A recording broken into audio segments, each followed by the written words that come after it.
folks, how you guys doing?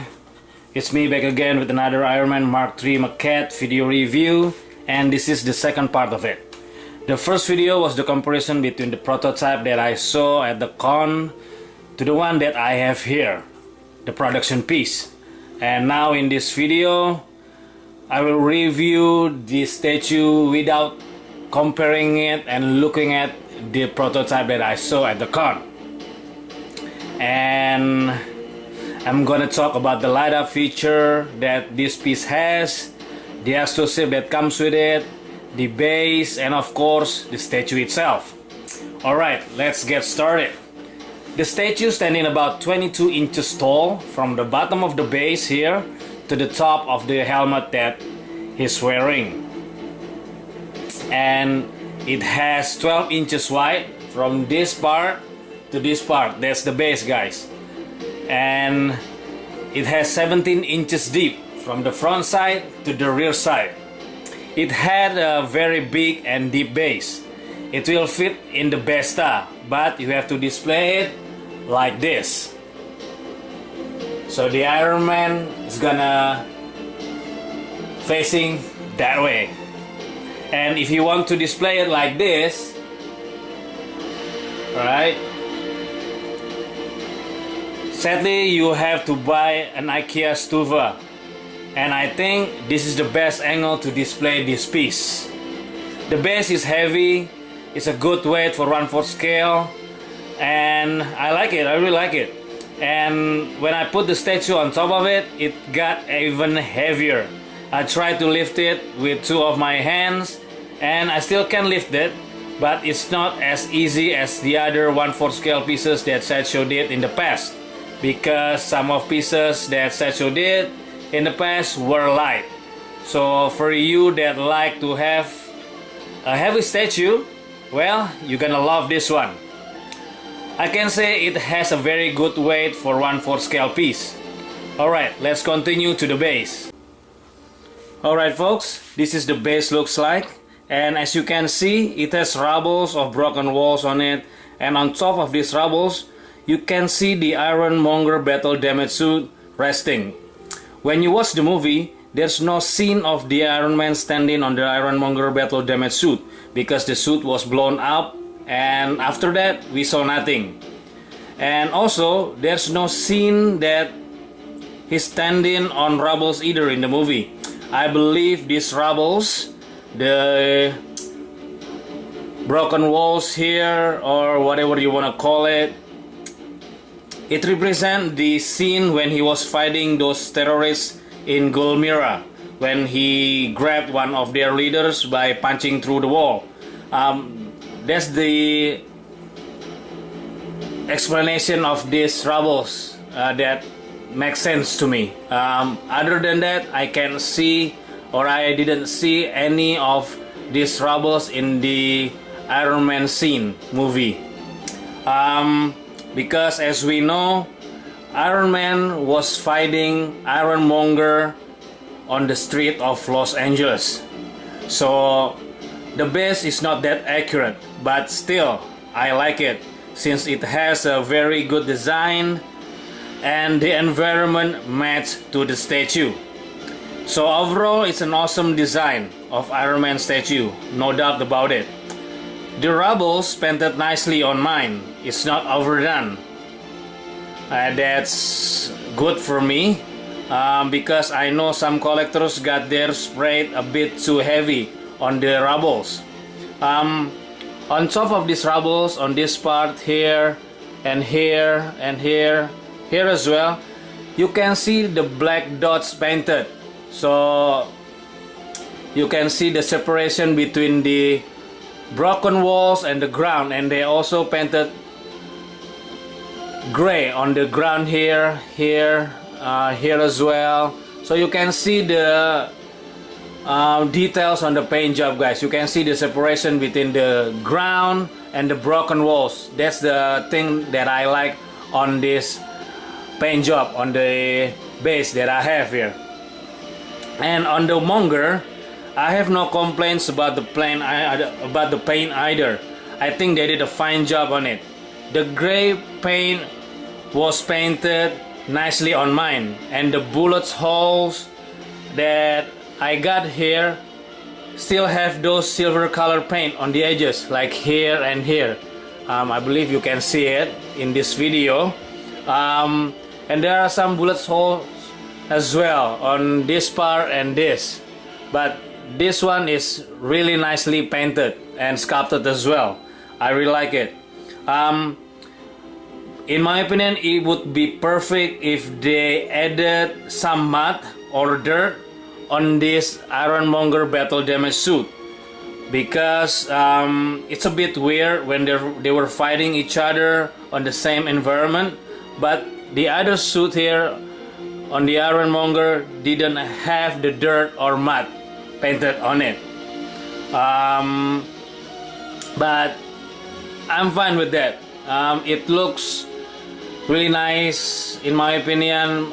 I believe they wanted to get the Ironmonger suit painted a little bit clean, so you can see, or we can see, the separation between the Monger suit and the ground. Alright, that's the base looks like, guys. I have no complaint on it. I think it's really nice. You can see here as well, there's the broken piston here, and this is one of the part that I have to assemble. It comes with the magnet here, and you can just insert it in just like that, and also here. Okay, there you go. Once again, it's a really cool base environment for this Ironman Mark III statues.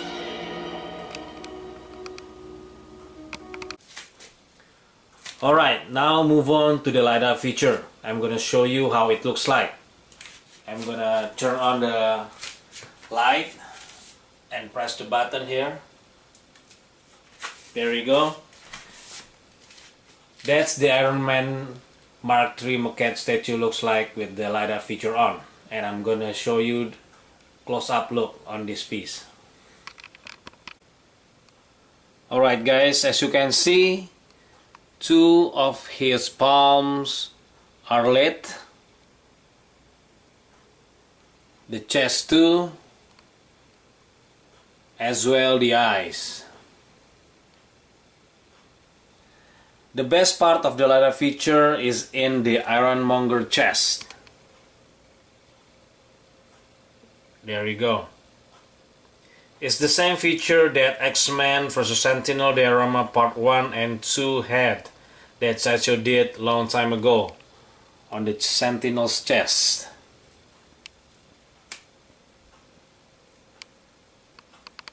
Alright folks, now we move on to the exclusive part, and here it is, the battle damage helmet of Ironmonger.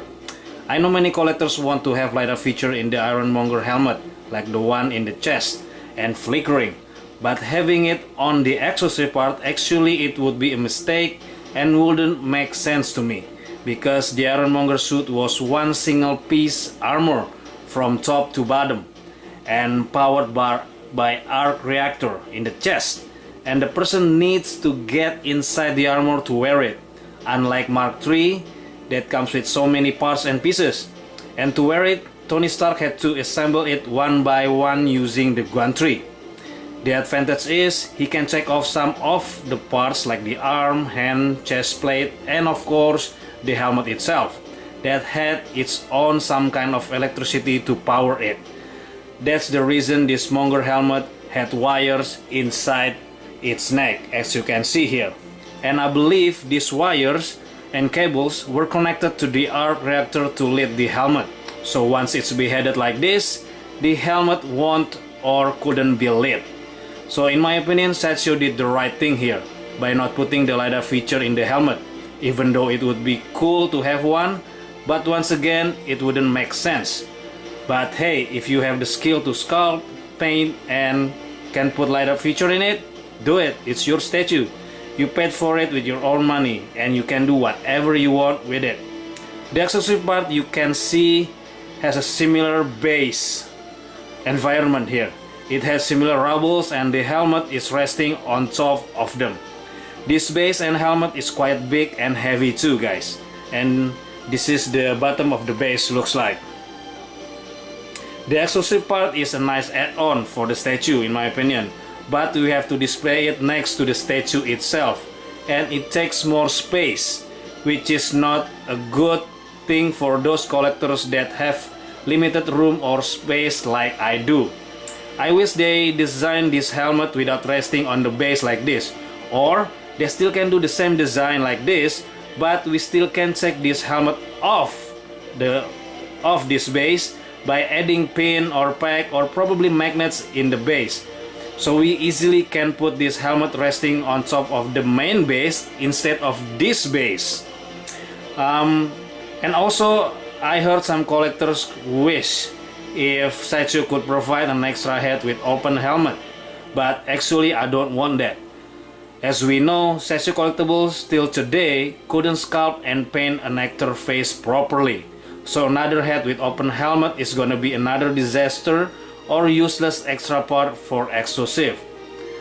A great exclusive for me, this is for me guys, would be another left hand holding the Ironmonger battle damage helmet here. Of course Tony couldn't hold or grab this helmet because it's too big, but he can hold one of these wires here, and also it would still make sense if the LiDAR feature add in this helmet since it's just got the headed by him. Alright, that's the exclusive part looks like. Okay, now we move on to the statue guys. Now I'm gonna talk about the statue itself. This piece was designed awesomely by Sideshow and Legacy Effects, no doubt about it. The pose is really nice, comes with this fantastic base, and you don't have to worry about the sculpt because it's beautiful. I think the sculpt and design beats their own Ironman Mark 6 that came out years ago. You can ask me why, and I will answer it in the comment below this video. And also you don't have to worry about the lines. Some people said the lines are not good. Actually, I don't even know what they're talking about because I don't see any flaws or issues on them. They were painted and sculpted very nicely, or I could say they're awesome. Now the paint job. I have shown you the comparison guys, but now I'm gonna judge it based on the statue itself without comparing it to the prototype. And in my opinion, Sideshow did a good job on the paint. I wouldn't say it's great, but it's good, because I still see some issues on the battle damage part and the dirt. One of the example here is the scratch on top of his left eye. They should have painted it a bit bigger on the scratch and added some black to separate the silver to the gold. And sadly, they didn't sculpt it either. And also the dirt on the legs armor here. They should have painted it a bit heavier on the dirt so we could see the effect of the mud. Alright folks, that's the review on this Ironman Mark II statue without comparing it to the prototype. Overall, it's a very good piece. I would give this 7.7 out of 10. It's a B+ statue, but when I compared it to the prototype, I would give this 6.8 out of 10.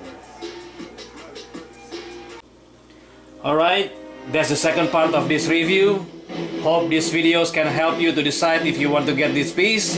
Thank you for watching. You have a good one and take care.